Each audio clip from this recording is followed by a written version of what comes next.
I would like to start by saying that I have never really been close to my dad. I just learned to tolerate him all my life. Growing up with him was a constant struggle as he turned both mine and my mother's life into a living hell. My dad had a minimum wage job at a factory, and every day after finishing his shift, he would head straight to the bar where he'd spend hours drinking with random strangers. He would then come back home late at night, reeking of alcohol and unable to walk properly. As soon as he stepped through the door, the tension in the house would spike as he would often pick fights with my mom, complaining loudly about how the house wasn't clean enough or how things weren't organized to his liking. These arguments were usually loud and upsetting, and they were a regular occurrence. I would often be in my room trying to stay out of the way, either watching my favorite series or chatting with friends on the phone. But then he would storm into my room and yell at me for being awake. He would proceed to ground me on the spot despite my protests and take away all my electronic devices like my phone and laptop. However, there was one small relief in this chaos. His drinking made him incredibly forgetful. By the next morning, he wouldn't remember much of what happened the night before. So I learned to quietly get back my confiscated items once he had passed out on the sofa or in the bedroom. He never noticed, and by the time he woke up, everything would be back the way it was, with no memory of the punishment he had imposed. By the time I was 13, I was getting thoroughly exhausted and fed up with my dad's behavior. Some nights, he wouldn't even come home, choosing instead to stay late at the bar and then hook up with random strangers. My mom would call him repeatedly, only to be met with his angry, screaming responses. After these calls, I would watch her cry herself to sleep, feeling helpless. Dad would then only come back home in the early hours of the morning. He would try to trudge up the stairs as quietly as possible in his drunken stupor and collapse onto the bed next to my mom as if his behavior was completely acceptable. If my mom tried to talk to him about it the next day, he would gaslight her by saying she was being overly dramatic and sensitive. He would also accuse her of not satisfying him enough, which is why he was getting it from other women. If you're wondering how I know all this, it's because as an only child in a dysfunctional home, I had nothing else to do. I would often try to listen to their bedroom conversations, especially when they were fighting, because mostly I would be worried about my mom. I know I shouldn't have done that, but whenever I heard them fighting, my heart would start to race in anxiety.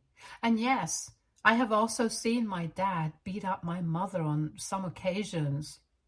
He would either twist her hand until she screamed in pain or bang her head on the countertop, leaving a mark on her forehead. If I sometimes didn't listen to him, he would even slap me and lock me in our washroom with no lights on until I gave in to his demands.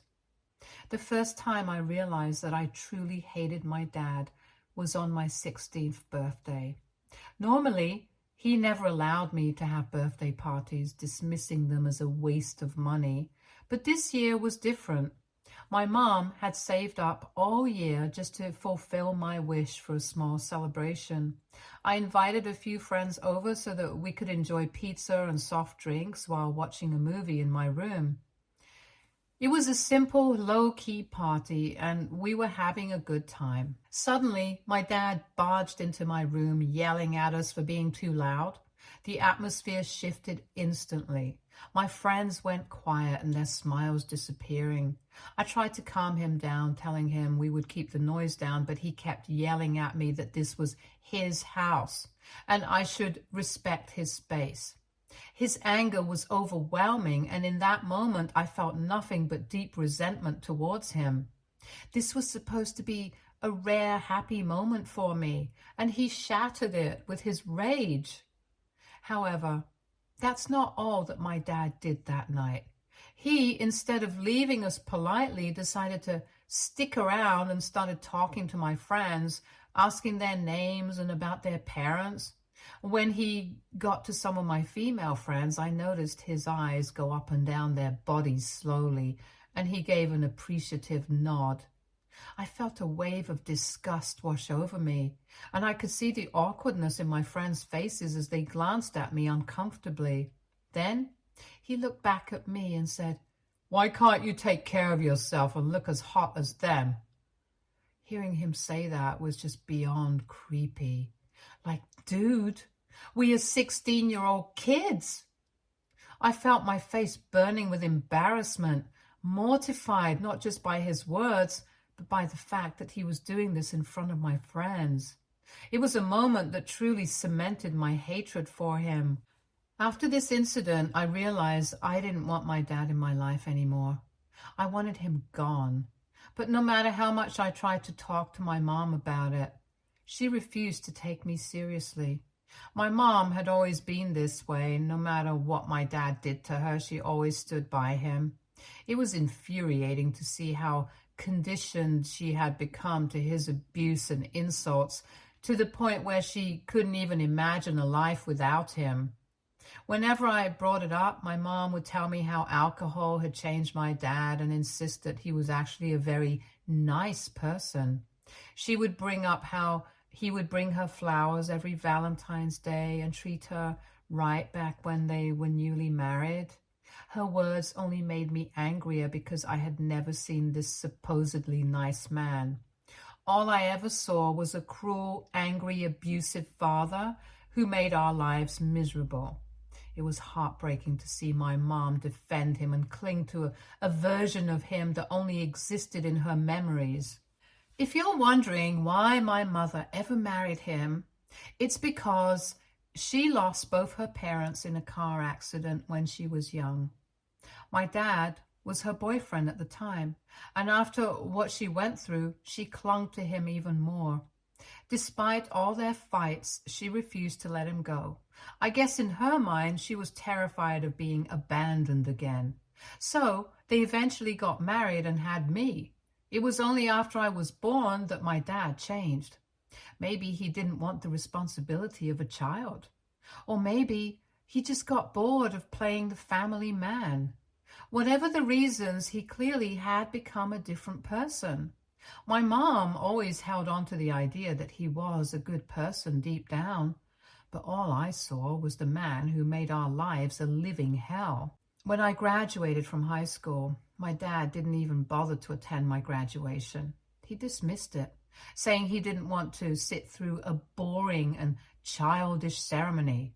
It stung, but I tried to shrug it off and focus on celebrating this milestone with my mom, who was there for me.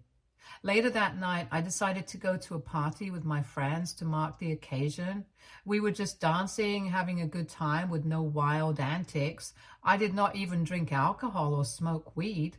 I just wanted to enjoy one of the last nights with my friends before we all went off to colleges across the country. However, my dad started calling me, demanding that I come back home immediately. At first, I tried to calm him down and tell him how it was just a party and I was not doing anything bad. But he kept calling over the night, his tone growing angrier with each call. Eventually, he threatened to show up at the party and drag me out in front of everyone if I didn't return right away. I felt a knot of anxiety tightening in my stomach. I knew he would make good on his threat, and the thought of being humiliated in front of my friends was unbearable. I finally gave in and went home, my celebration cut short. As soon as I walked through the door, he was waiting for me, his face twisted in anger. He started yelling at me, accusing me of defying his orders and staying out past 9 p.m. His accusations were laced with insinuations about how this is how girls get pregnant, his words dripping with disdain and judgment. I tried to explain my side of the story to tell him that I was just celebrating with my friends, not doing anything wrong. But before I could finish my sentence, he slapped me hard across the face. The force of the blow left me stunned and tears sprang to my eyes. I opened my mouth to try again, hoping to reason with him, but he slapped me on the other side of my face even harder this time. The pain was sharp and immediate, but what hurt more was the humiliation and degradation. It was like he saw me as nothing more than a disobedient child, someone whose feelings and experiences didn't matter.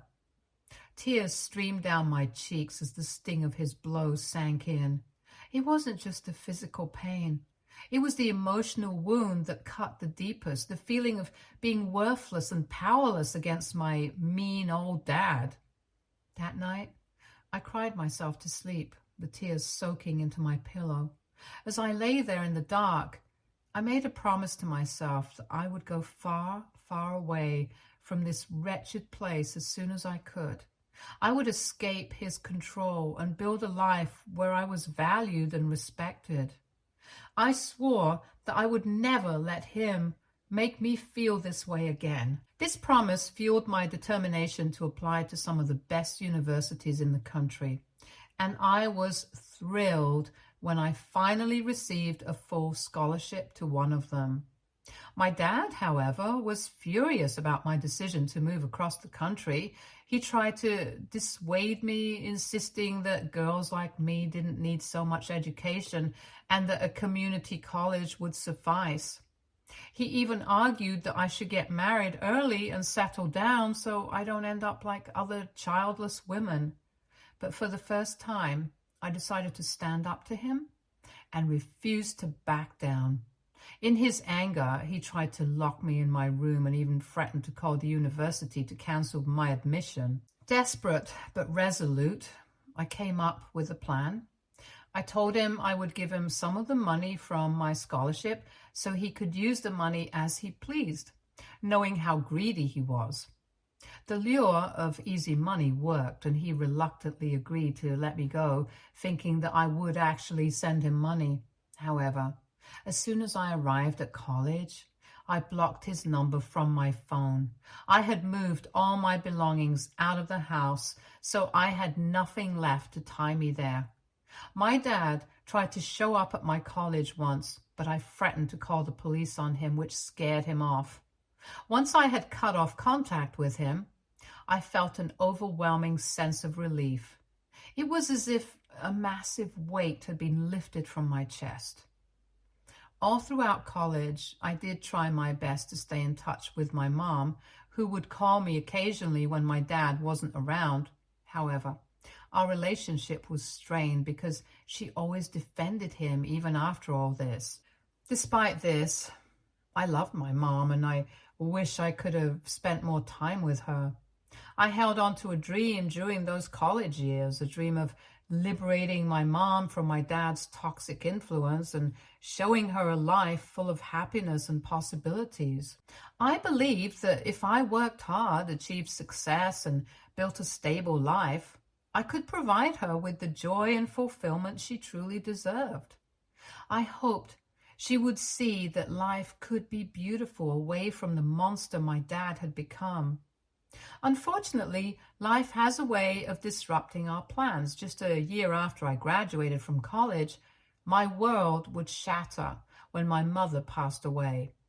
She had a heart attack in her sleep, probably worsened by years of smoking she had started doing due to stress and unhappiness in her life. When my parents' acquaintances called to deliver the news, I couldn't comprehend it at first and refused to believe it until I saw her lifeless body in the coffin. It was then that the weight of her absence hit me like a ton of bricks. Her passing has left a gaping hole in my heart. I still haven't completely recovered from the shock and grief of losing her. I still carry a profound sense of regret that I couldn't provide her with the happiness she deserved, and that I couldn't rescue her from the torment of living with my dad. After my mother's passing, my dad had a profound realization of just how much he had taken her for granted all those years. It's surprising how sometimes, even in the darkest moments, a glimmer of something good can emerge. At the funeral, when he saw me, he broke down completely. He hugged me tightly and cried for hours on my shoulder, mourning the loss of my mom. Initially, I was skeptical of his emotions. I wondered if he was just drunk, as he often was. But it turned out that his grief was genuine. He repeatedly expressed to me how he couldn't imagine life without her, how much he missed her, and how deeply he regretted not treating her right when she was alive. His words stirred a mix of emotions in me, ranging from anger at his past behavior to sadness for his current state of despair. Later, there were moments when I caught him in the bedroom crying while holding my mother's photograph to his chest. He was an absolute wreck, consumed by sorrow and guilt. It was a stark contrast to the man I had known growing up. My mother didn't have many possessions, but she had a jewelry box filled with handmade pieces and some inexpensive gold jewelry. It was something she treasured, and before she passed, she had expressed her desire for me to have it. Those pieces now hold a special place in my heart. As I prepared to return back to college after my mother's funeral, I felt a mix of emotions. Leaving my dad behind, especially in his fragile state, was difficult. However, I couldn't afford to miss too much class time. However, my dad did something completely unexpected. He apologized to me. For the first time ever, my dad acknowledged his faults and expressed genuine remorse for the pain he had caused me and my mother over the years. He admitted that my mother's sudden passing had jolted him into facing reality, and he despised himself for the way he had treated us. He pleaded with me for a second chance, promising to change and be a better father. Despite his heartfelt apology, I couldn't simply erase all the years of hurt and mistreatment. I told him that if he truly meant what he said, he would have to demonstrate it through his actions. I made it clear that I needed to see proof of his commitment to change for a better man. To my surprise, my dad has kept his promise to me over the years. He actively tries to be a better father, making efforts to stay connected with me. I unblocked him after the funeral so he could call me every weekend just to talk. He no longer asks me for money or makes me feel guilty about my decisions. He genuinely listens to me, asking about my day and showing interest in my life. Even when I share details about what my parents and I were up to, he refrains from passing judgment. It has been a slow and gradual process, but I have started to see glimpses of the father I had always hoped for, a caring and supportive presence in my life. While I still remain cautious and guarded because of the years of abuse and trauma I went through, I can't deny that he has put in the effort to improve our relationship. This is why a year ago, when my dad confessed that he had cheated on my mother years ago and had recently discovered that he had another child, I was taken aback but tried to remain composed for the sake of the progress we had made in our relationship. He seemed genuinely shocked by the news, just as I was, as the woman he had an affair with had knowingly kept it a secret from him for years. He was lost and unsure of what to do, so he turned to me for advice. Despite the betrayal and hurt caused by his infidelity, I surprisingly didn't feel the urge to yell or lash out at him. The past was already written, and no amount of anger or reprimanding could change that. When he asked for guidance, I encouraged him to meet with his daughter, my supposed half-sister. It might sound strange, but I didn't feel jealousy or animosity towards this new person. Yes, he had cheated on my mother, which was deeply hurtful and wrong, but what mattered now was how we navigated this new reality and made his daughter feel welcome. My dad did meet with my half-sister, Zenica, and it turned out that she was just as curious to get to know me after she found out about having a sister. She told Dad that she was married to her husband, Cole, and they were trying to start a family of their own. Eventually, after a few meetings with her, my dad arranged a lunch date for the three of us to meet, and honestly, I found Zenica to be genuinely nice. We exchanged numbers and started texting occasionally. I was pleasantly surprised by how well we got along. It felt good to connect with someone who shared a part of my family history. My dad would often update me when he went to meet Zanika, and I was glad that he had found someone else to talk to other than me, as he got pretty lonely some days. 2 weeks ago, my dad called me with urgent news about Zanika. He explained that she was in a difficult situation and needed a safe place to stay. Apparently, Zanika had caught her husband Cole cheating on her, leading to a heated argument between them. Things escalated when Cole threatened her with violence, prompting Zanika to pack her bags and leave their home in fear. My dad pleaded with me to let Zanika stay at my place for a few days, as he believed she would feel more comfortable and secure with me rather than with him. Without hesitation, I agreed. I reached out to Zanika and offered her to come over to my place, which she gratefully accepted, thanking me profusely over the phone. When Zanika arrived at my place, it was clear that she was in distress. Her hair was unkempt and her clothes looked like they hadn't been washed in days. Seeing her like that reminded me of my mom and the years of abuse she endured at the hands of my dad. It stirred up a deep sense of sadness and empathy for Zanika, and I felt a strong urge to protect her from any harm. Zanika had been staying with me since then, and while she's been an okay roommate overall, there are some challenges. Unlike me, who has a job, Zanika is currently unemployed. She spends her time either sleeping in bed, scrolling through her phone, or watching reality TV shows like Housewives on my couch. I've encouraged her to explore job opportunities, but she seems hesitant. She has expressed that she doesn't want to start with entry-level positions that pay very less money, as she finds it humiliating. I've tried to explain to her that without any experience, she can't really expect companies to pay her on par with other employees who have years of experience. However, it's been a struggle to get through to her. On some days, I've attempted to motivate her to go outside by inviting her to join me for workouts at the gym or yoga classes, even offering to cover the expenses, but she keeps declining. It's clear that she's struggling mentally. When we talk, I've sometimes gently suggested that she consider therapy in the future if she feels comfortable, as I believe she should talk out her true feelings with someone professional. Meanwhile, I've noticed that Cole calls her every day, but she chooses to ignore his calls, which I completely understand given the circumstances. However, yesterday something happened that has changed my entire perspective towards her.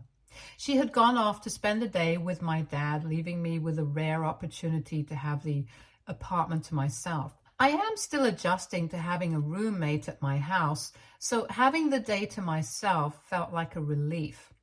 As I was preparing my lunch in the afternoon, the doorbell rang. Assuming it was a delivery or perhaps a letter from one of my friends, I made my way to the door and greeted the mailman. He handed me an envelope, which I accepted without checking the name on it, assuming it was mine. I tore open the envelope and began reading the contents of the letter inside. The handwriting was unfamiliar, and it took a moment for the words to register. To my astonishment, I realized that the letter was addressed to Zanika from her husband, Cole. Confusion swept over me momentarily as I wondered why she would receive mail at my address. As I continued reading Cole's letter, the shock and disbelief grew with each word. In the letter, Cole accused Zanika of abusing him and recounting how after their recent fight he had ended up in the hospital needing stitches after she had punched him in the face. He even attached a Polaroid of his wound, which looked severe and ghastly. My eyes widened in horror as I processed the gravity of his accusations. Cole had then gone on to write how she needed to take care of herself now that she was pregnant. He wrote how she had no right to hide such a significant piece of information from him for the past 3 months, and how he only found out about the pregnancy when she attempted to secretly visit a gynecologist to have an abortion. This revelation was especially jarring for me because Zanika had not even once mentioned it to me in the 2 weeks that she had lived here. In fact, I had even observed her drinking alcohol all by herself some of the nights. In the letter, Cole pleaded with Zanika to stop fighting with him and to come back home. He assured her that getting pregnant was not the worst thing in the world and that he would take 100% responsibility for the child if she didn't want to be a mother. He urged her to take care of herself for the sake of the unborn child and mentioned that she could leave the child with him, guilt-free, once she was born. Cole's words left me stunned and deeply concerned for Zanika. It was a shocking revelation of who my half-sister really was and how she had clearly hidden this vital information from me all along. Then I decided to do something that I would have never even thought about doing before: check her bag. Rummaging through the bag, I found a positive pregnancy test which she had kept hidden. This proved exactly what Cole had written. I was seriously concerned now and didn't know what to do with her. I felt like a fool for not noticing that she was pregnant all along, which is why she had been so moody. I decided to confront Zanika when she came back home. However, when she did reach my place, she looked completely drunk and out of her mind. She was giggling uncontrollably and falling down all over the place. Concerned, I helped her onto the couch and inquired about her well-being. To my astonishment, Zanika then casually mentioned she had a small fender bender while driving back home, laughing it off as if it were a trivial matter. Alarmed, I rushed to check her car and noticed she had a small but significant dent in the front. My worry deepened as I questioned her if she had hit a person or an animal, perhaps. But Zanika's responses were scattered and nonsensical in her drunken state. At that time, I felt like I had no other choice but to call the police and report the accident. My hands were shaking as I made the call, unsure of if I was doing the right thing. Seeing Zanika, who was pregnant and clearly not in her right mind, involved in an accident was alarming. It wasn't just about her safety, but also about the well-being of her unborn baby and everyone else on the road. The police arrived promptly and began questioning Zanika. They also mentioned that they would review the CCTV footage from nearby areas to determine what she had collided with. I informed them about Zanika's car camera recorder and they collected it for examination. Despite their inquiries, Zanika was unable to provide coherent answers or an explanation. However, after watching the footage, it was evident that Zanika had exceeded the speed limit and crashed into someone's fence, which was a serious offense. The police made the decision to arrest her and informed me that they needed to take her into custody. I didn't intervene or try to stop them. This morning, my dad called me furious about my sister's arrest, demanding that I bail her out. He questioned whether I was the one who reported her to the authorities. I fired back, asking him if he was aware that she was pregnant. His brief pause indicated that he had no clue either. I explained to him the gravity of the situation and how Zanika had been abusing Cole and was now jeopardizing her child's safety. However, my dad's perspective was different. He believed that I should have spoken to my sister instead of involving the authorities, telling me how what I did was going to tarnish the family reputation. AITA for calling the police on my half-sister? Update 1. Hey, I'm really glad to see that there are other sane people like me who understand why I did what I did. After reading all your comments, I feel so validated because up until now, I felt like I should have perhaps done things the way my dad says I should have done. To quickly update you guys, I called Cole and requested him to collect Zanika's belongings before she got out on bail, as I no longer wished to have any association with her.